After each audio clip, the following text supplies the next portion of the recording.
Dogs Podcast with your hosts, Blake Reneker, Justin Charles, John Nye, and Josh All.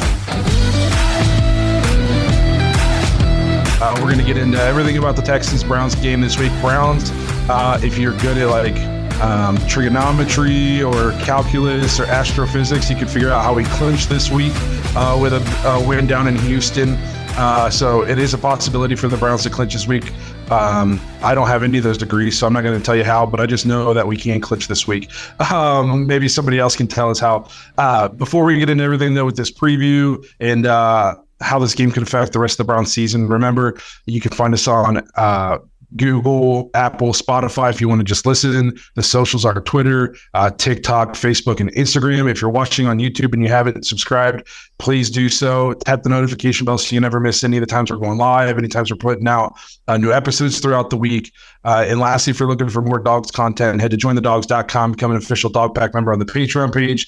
You get access to the private Discord, which is a blast for everybody.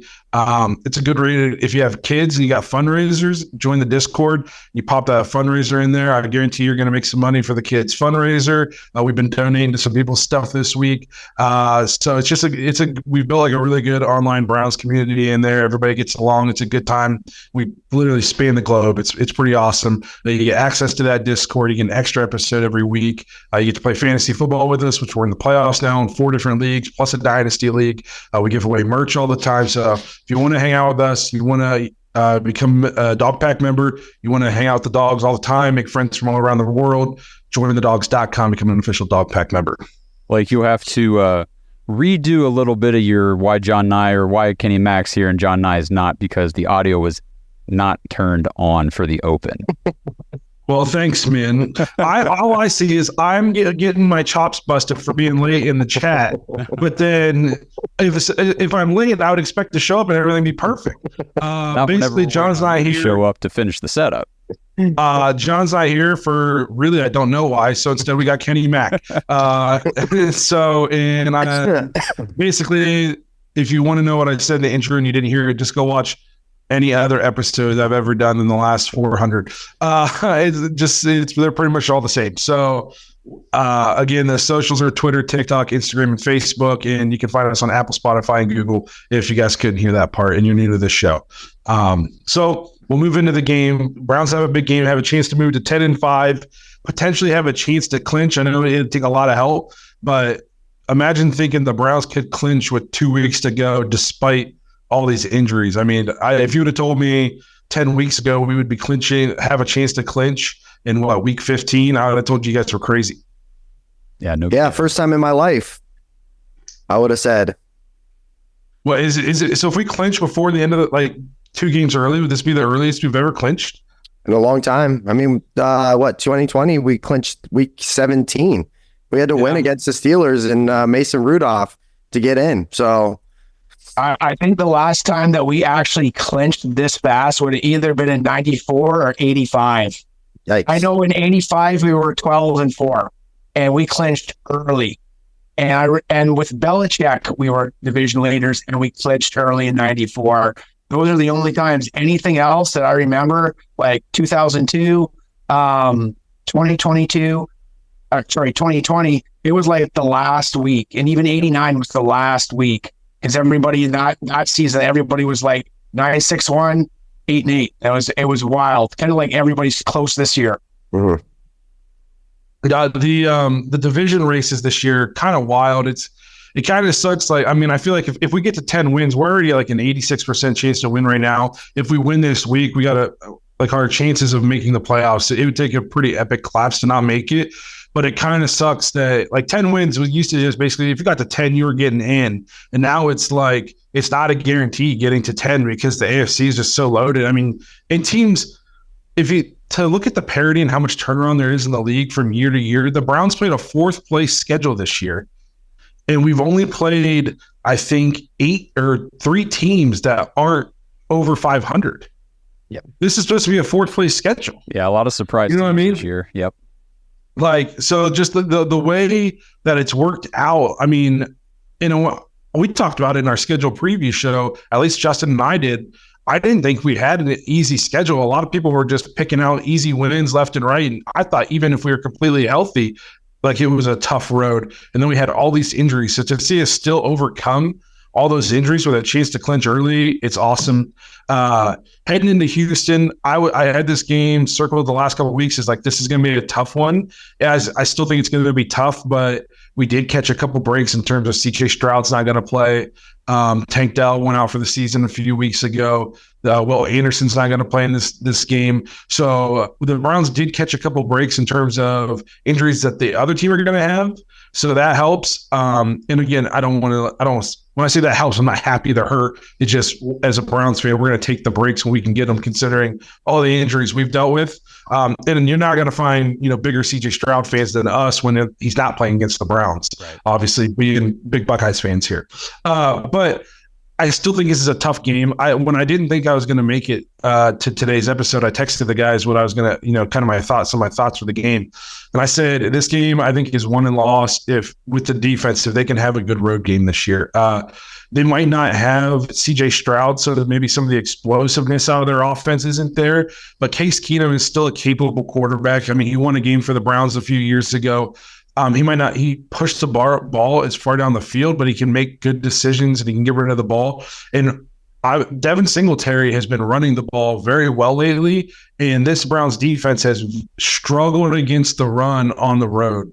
So to me, this game is won and lost up front on the defensive line. If we can shut down Singletary and force them into third and longs and make Case Keenum try to beat us, and then we can let our D line and our edge rushers go to work on Case Keenum.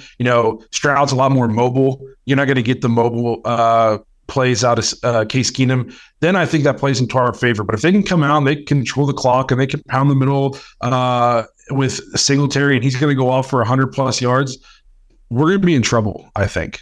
That's my biggest concern. That's my biggest concern going into this game is Singletary's coming off a monster game. I'm pretty sure it was $170 and a touchdown last week. Huge game. And then, Anthony Walker's out. He had a knee scope, I want to say either yesterday or today, and now he's week to week.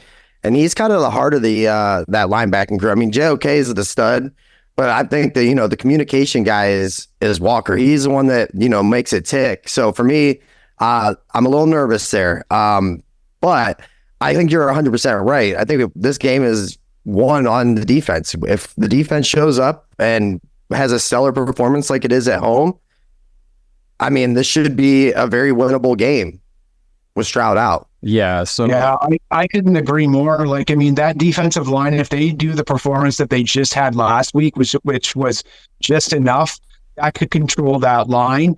I am very nervous about what you guys said exactly. Not having Anthony Walker there and being on the road has just given us fits. We just don't seem to play well without that guy. JOK did well without him in Denver, but the rest of the D-line looked lost. We also didn't have Denzel, which is great to have him, but that's where I'm super worried as well. Yeah, so the defense, if you guys can see on the screen here, on the road, they're giving up like 130 more yards per game in away games this year. And the whole thing with Anthony Walker that sucks is when he got hurt in week 11 versus Pittsburgh, I posted this on Twitter earlier, he missed most of that game, missed week 12. The Browns defense gave up their two largest rushing outputs on the ground by opponents in those two games, 172 and 169. So with the way Singletary's been playing and the way the Texans have been leaning on that run game when it's working to kind of alleviate some of that pressure off of Case Keenum, I mean, Singletary's been a beast in his starts this year. I think they've definitely moved away from Dameon Pierce. I think they're done with that whole thing right now, and they're feeding Singletary. The guy was nuts last week, like Justin said, and that is my main concern being on the road against that rushing attack this week. Yeah, and I'm concerned with part of traveling on the road is I think we got to try to take the crowd out of it early. I know like we don't want to say team scoreboard watch, but they do. The Texans are in the race for their division still. They're very much still alive, and the Jaguars are playing without Trevor Lawrence this week. So if you're a Texans player, you're going like, this is a week to make up that game. Like they're playing without Trevor Lawrence. And we got a banged up Browns team coming into our house. Like, this is an opportunity to take a game and get back, tie it up for our division to potentially win the division. So they're going to come out with a ton of energy, and their fans are going to be into it because their fans know what they're playing for. They lost a couple games, so they're on the outside looking in right now in the playoff hunt, I'm pretty sure. So like, we're gonna have to weather the storm a little bit. We can't come out and let them just start ripping off big plays, going 3 and out like 5 times in a row. We got to kind of weather the storm, kind of take it in the chin a little bit. I don't want to say take it in the chin, but just don't let them run away with it early. And because I don't know how many 10-point fourth quarter comebacks can a team do. You know what I mean? Like, I would like to, 7 to 14 points like usual. Yeah, absolutely.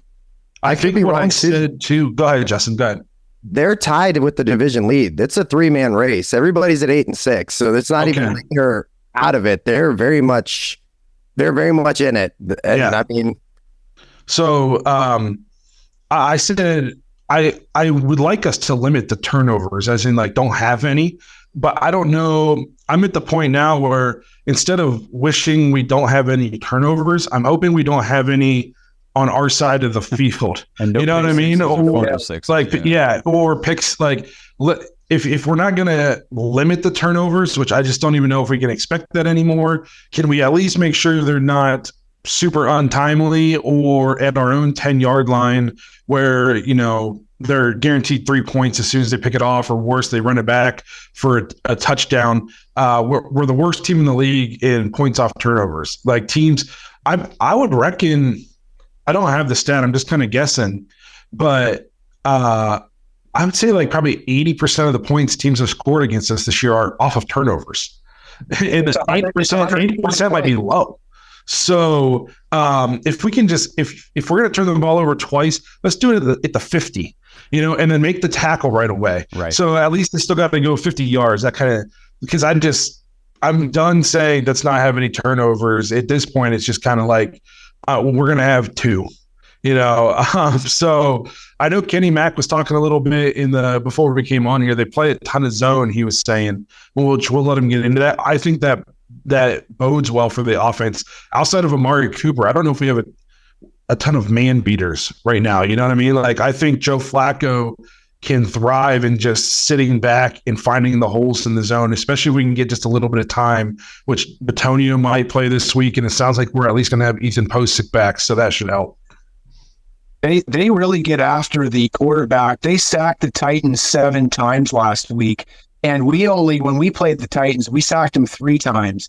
Now, if they're going to be that aggressive without Will Anderson, I think we just get right in that screen game right away. Maybe a draw or like some kind of hard slant just to kind of get them. So they're coming up the field hard and we're taking advantage of it to minimize that pass rush.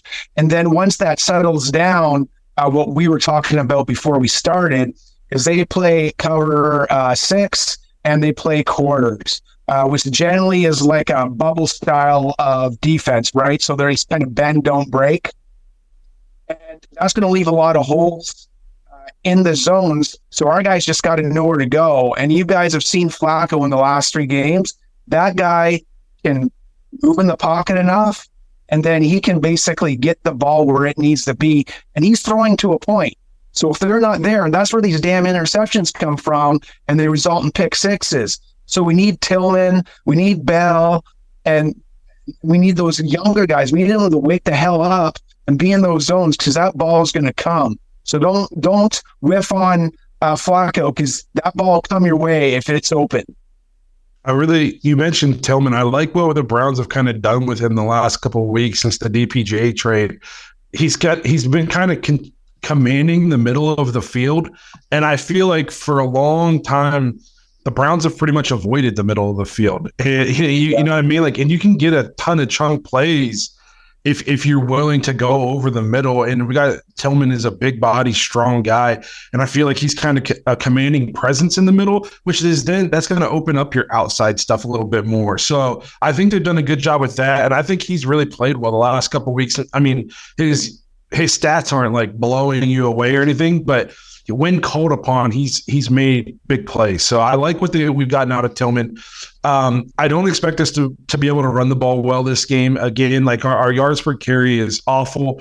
And if you really want to look at rushing yards and attempts, you have to do it. You have to add how many screens a game that we're throwing to either wide receivers, tight ends, or even the running. Those are our rushing attempts anymore. Like Kevin Stefanski he's using that short passing game as a run game right now because the line is so beat up and we just can't run the ball. We don't have a Nick Chubb who can turn a 2-yard gain into a 10-yard gain.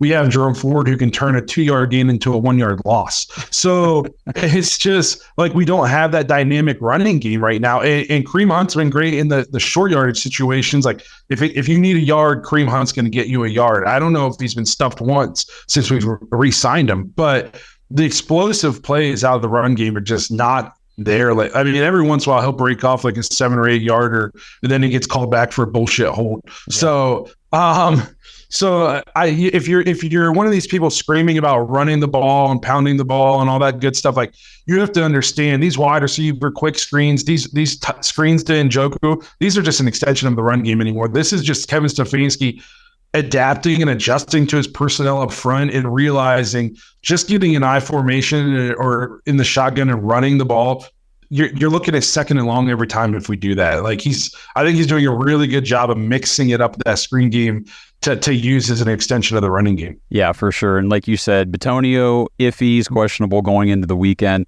but it does look like, like you said, Posick play or practiced in full today, so he should be good to go. But we're looking at least 3, if not 4 out of our 5 starting linemen are going to be backups this week, and that does not bode well for the run game. We've seen that, and we were talking before the show, the Houston Texans have the number 6 rush defense in the NFL. They only give up 93.5 yards a game, so do not expect any sort of rushing output from the Browns in this one.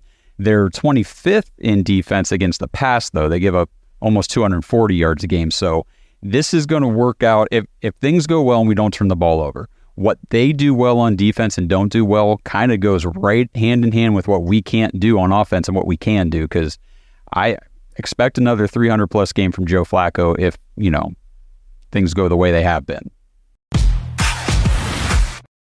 This episode is brought to you by Omaha Steaks.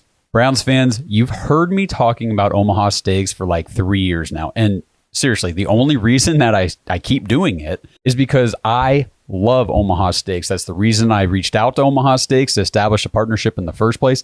This food is absolutely extraordinary. It comes at a really, really great price. I mean, think about the price you're paying for meats and all kinds of foods right now. The price you pay for the quality you get at Omaha Steaks cannot be matched, beat, anything, anywhere. And this holiday season, Omaha Steaks is the absolute perfect gift to get all the loved ones in your life. For me, it just makes Christmas shopping and getting people gifts that much easier. What do you get for people that, one, you don't really know what they want, you don't really know what they need, and they pretty much have everything they need anyway? People can always use meat. They can always use food. Get them Omaha Steaks gift packs. They throw it in the freezer, and it's the gift that just keeps on giving. Go to omahasteaks.com and save 50% off site-wide. Plus, when you use our promo code DAWGS, DAWGS, when you check out, you get an additional $30 off your order. Send the loved ones in your life the tender, juicy butcher's cut filet mignons, the mouth-watering burgers, the gourmet jumbo franks, or even those easy-to-prepare meals that are ready in a flash. So get this offer now while it lasts this holiday season. Omaha Steaks is ready to ship your order right away. So visit omahasteaks.com. Take advantage of 50% off site-wide, plus use promo code DAWGS, DAWGS, when you check out to get that extra $30 off your order. Happy holidays, everybody, and Merry Christmas. Minimum order may be required. This episode is sponsored by Factor. Browns fans, get started on your New Year's resolutions with Factor, America's ready-to-eat meal delivery service that takes all the stress out of meal planning and sets you up for success here in the new year. Skip the grocery stores, all the prep work, and the cooking fatigue. Instead, you can get chef-crafted, dietitian-approved meals delivered right to your door. With over 35 meals to choose from per week, including options like keto, calorie smart, vegan, veggie, and more, plus they have over 55 weekly add-ons, you guys have a ton of nutritious and flavor-filled options to kickstart your resolutions. I've personally tried Factor's meals. They are incredible. I got a whole bunch of different varieties of things just to see what I liked, what I didn't, and I'm not exaggerating one bit. I liked them all. You throw it in the microwave, 2 minutes, and bam, you have a nutritious meal ready to go on the fly. And the nice thing is when things get hectic, Factor is totally flexible. You can change your order up every week with plans from 4 to 18 meals per week. You can even pause or reschedule your deliveries anytime you want. So here we go, guys. Let's stress less over our meal times in the new year. Let's get Factor's no prep, no mess meals, no shopping, no cooking, no cleanup. Head to factormeals.com/thedogs50. That's all one word, thedogs50. Use code thedogs50 to get 50% off your order. That's code thedogs50 at factormeals.com/thedogs50 to get 50% off. Happy New Year, everyone. Like with Njoku, I don't think we're going to see a lot of screens from him. I think he's going to be doing a lot of button hooks and he's going to be doing a lot of outs, right? He's going to be going out. He's going to read the zone, right? He's probably going to get another 10 catches and he's just going to settle down in those. And Flacco's going to have that ball there already. And other than that, you got to take the top off. And the one guy that we haven't mentioned yet is Marquise Goodwin. If that guy gets 1 or 2 bombs, man, that's going to make a world of a difference for us. And it looked really good last week. How they do it against this defense, I'm not sure, but with the ranking, it's probably going to happen. So I think Marquise Goodwin needs to get more run at wide receiver right now, just because being on the field opens it up a little. After we hit that bomb to him, the offense looked completely different. It took one.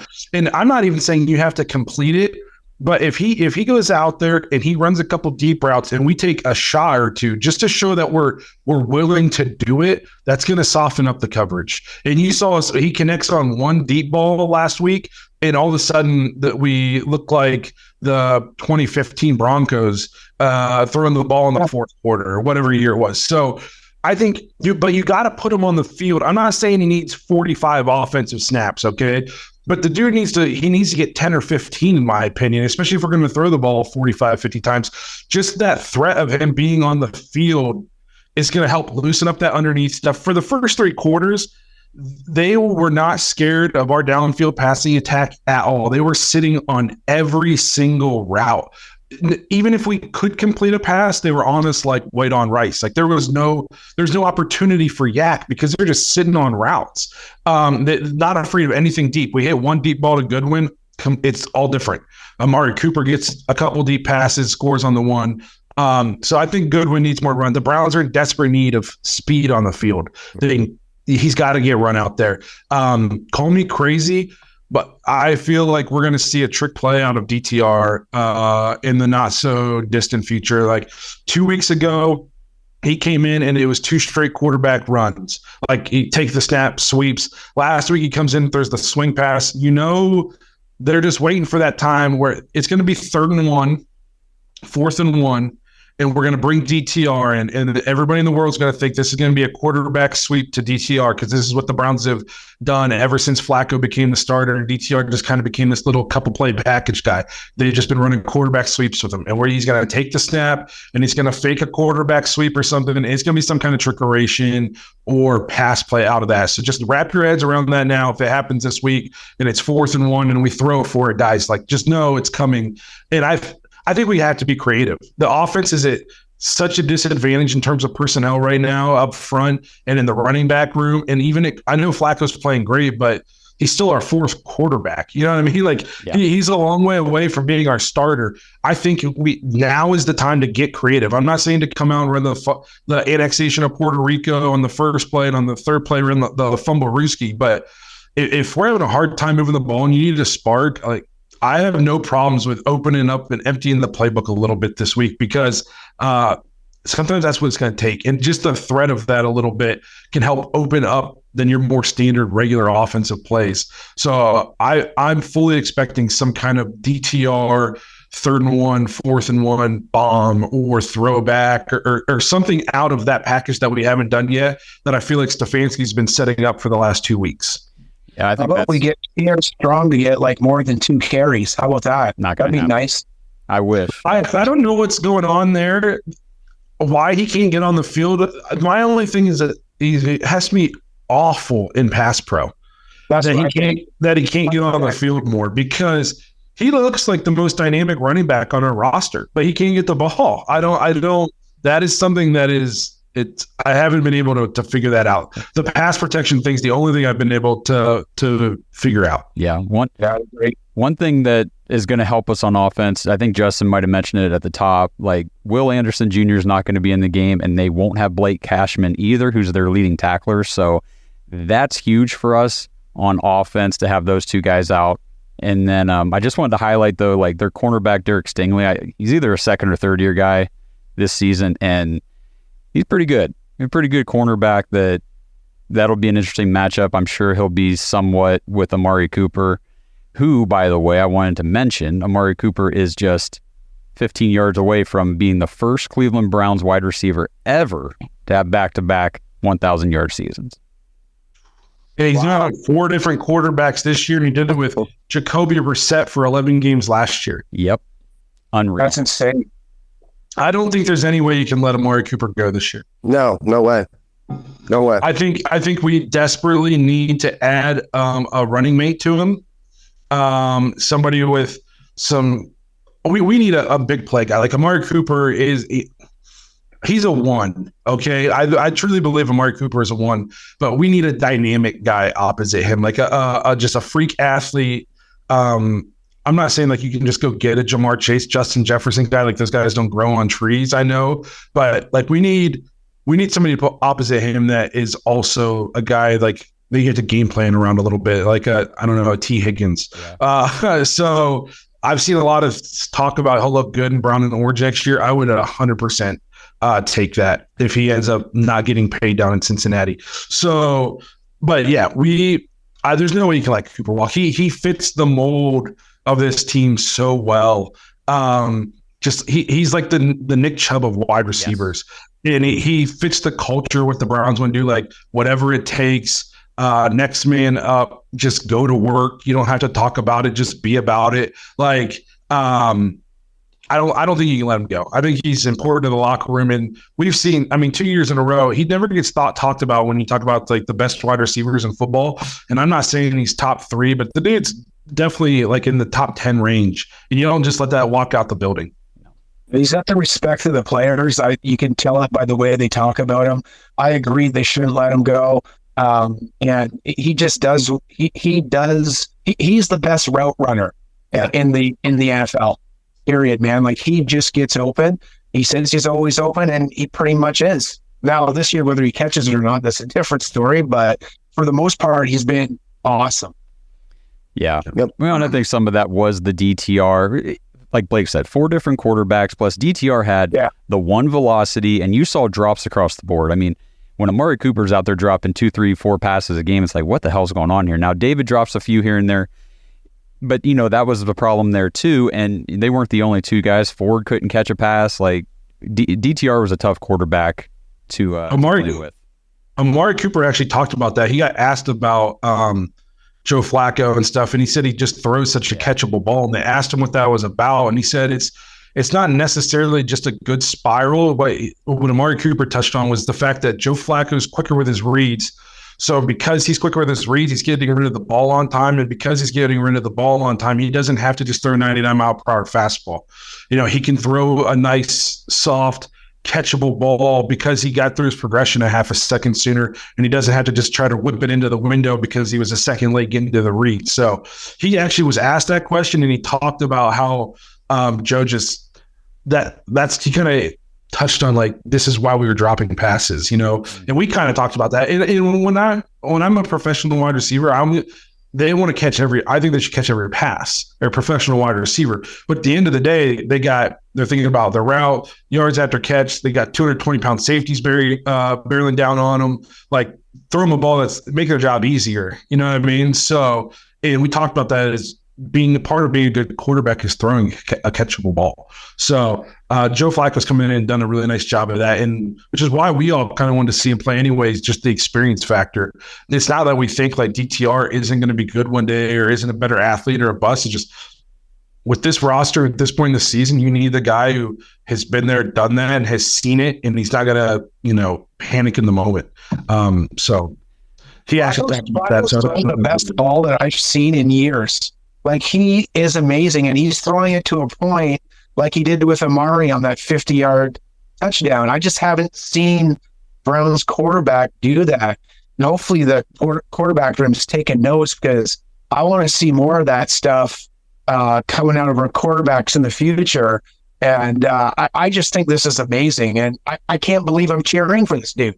Like, things are flying outside my window right now. The hell is frozen over. I absolutely hated him. I mean, what's next? Ben Roethlisberger unretires and comes and plays for the Browns? Like, holy crap, man. I feel the same way too, man. Like, I talked so much crap about Joe Flacco for his entire Ravens career. I thought they were crazy for giving him big money after the Super Bowl, because I thought Anquan Bolden bailed him out so many times. I thought the dude in Denver blew his coverage, or else they never even would have won that Super Bowl. And I talked so much crap on this guy just for him to turn around. And it's not even just the fact he's playing well. It's just the fact he just seems like a good dude. You know what I mean? Like, he seems like he fits the Cleveland culture so well. I never in a million years would have thought that I'd be rooting so hard for Joe Flacco. No doubt. It's been awesome. I got the shirt. The shirt's on the screen right now. Just added this to the shop the other day, thedogspodcast.com/shop. Wacko for Flacco t-shirts are on sale. So, yo, yeah, let me go get my credit card right now. See ya. But well, I think we pretty much touched on everything in terms of previewing anything we missed, guys, or chat. Anything else we need? The only other thing that I really wanted to just mention was, we've been detailing a lot of this Myles Garrett getting held stuff, and this week will be interesting because he's not going up against anybody's backup. He'll be out there probably at times going up against Laramie Tunsil, one of the best tackles in the league. So it'll be, I don't know. I need to see how that matchup plays out. Is Tunsil out there, choke holding and horse collar grabbing Myles, ripping him down by the face mask and ankle tackling him, or is he actually getting his blocks on him, or is Myles beating him? That's a matchup I want to see. That is, before we get out of here, I wanted to touch on it. So we put out a couple of things on like our Twitter and stuff like that, talking about the officiating, and people are like, this happens all around the league. Guys, we aren't saying that Myles is the only elite edge rusher getting held. Correct. We're saying it's bullcrap for everybody. You know what I mean? Like, I understand TJ Watt gets held a lot. I don't think he should get held a lot and not get it called either. Same with Micah Parsons. But we don't talk about the Steelers, and we don't talk about the Cowboys. We're a Browns podcast, so obviously we're going to focus our argument about the officiating on what's going on with Myles Garrett. But we understand it's not just a Cleveland Browns problem. But what's funny is that Myles Garrett can play an entire game and not get one holding call drawn, but there's video evidence of egregious ones. And I understand too, holding happens all the time. You could call a holding every play. That doesn't mean you can never call it. And this isn't typical holding, like you're saying. Yeah, he's getting just absolutely tackled out there. Like, if a guy's being grabbed by his horse collar and tugged so he doesn't get a sack, or the running back is wrapping him up around the knees, like, that's not a hold. Those are the egregious ones that need called. If the guy's up in his pads and he's got a hold of his jersey, no, I don't expect that to get called. But we have to at least call a couple of them a game. To have Myles Garrett not draw one holding call, that's like Tyreek going games without getting a defensive pass interference called against him. It's not realistic. They're holding, they're grabbing. You know what I mean? Like, it's got to be better. That the video, and there's been so much talk online about it. Like, you have to think the officials, somebody's got to be in their ear a little bit this week. Like, hey, you got to throw at least one. Yeah, or there's going to be riots. Because probably not, bro. But they're just going to keep doing it. Just go with the flow. It's bad. It's been really bad. And supposedly I heard, I didn't verify to see if it was true, but like Stefanski has put videos together of all the holds and sent it to the league, and just nothing. Oh, Roger Goodell was there. Like, what Yeah. the hell is that guy doing? Does he even watch the game? No, That he guy- counts his money and thinks about what other countries in the world we could play football games. He's like Ebenezer NFL Scrooge, man, just sitting on this pile of money and like doesn't give a shit. Like, that guy's brutal. Brutal. He's one of the most hated men in America to me. I hate him. What sucks for me is that by not calling and like you said, holding happens every play. I get that. We're talking about the egregious ones. By not calling these things, the horse collars, he gets face masked. I mean, you're not going to call these things against Miles. Guess what these tackles are going to do? They're going to keep doing that, and they're going to do worse and worse things. These edge rushers are going to start getting injured. And in a league where you really want your stars on the field, I get it. You want to protect the quarterback as much as possible, but you need to protect your other players too. This is getting ridiculous. If you don't want a pass rush against your quarterbacks, then just play 7-on-7 and call it a day. It's getting ridiculous. Like, that's probably why his shoulder's injured. Somebody probably grabbed his shoulder or whatever it was, or grabbed. That is why he got hurt in that Denver game. We have those pictures online too. Yeah, exactly. Like, it's BS, man. It's terrible. All right. Well, we're going to wrap this thing up. We like to keep these ones nice and sweet and short. We appreciate you guys hanging out with us on a Friday night. I know you guys could be doing about a million other things, maybe finishing up your Christmas shopping if you're a little behind the 8 ball like I usually am. Yes. But we appreciate you guys being here, spending your time with us, watching this preview episode. Again, intros on the show, thedogspodcast.com. Tap leave voicemail. Look for us on Twitter, Facebook, Instagram, and TikTok. And jointhedogs.com if you want to become a dog pack member. You can also find our t-shirts, the Wacko for Flacco and the Whatever It Takes t-shirts on our t-shirt shop off our website. So if you need some last minute Christmas gifts, I'm sure you'll get them sometime in January. Well, we appreciate you guys being here. Hopefully everybody has a good, safe Christmas. Yes. Hopefully we're celebrating a Browns win come Tuesday when we see you guys live on YouTube talking about the Texans, and we're also going to squeeze in a Jets preview that day. And then coming next Friday, a week from tonight, we're going to have a live episode. Kenny Mack's going to be in studio. He's coming down to the United States for a week. So make sure we got my Jets present, and there's going to be a big W, and we're going to clinch a playoff, and I'm freaking excited, man. Cleveland's going to be pandemonium. So make sure you guys are have a good holiday. Make sure you guys tune in on Tuesday and again on Friday. We got a couple good episodes coming up for you guys. Again, thank you for being here. Have a good Christmas, and go Browns.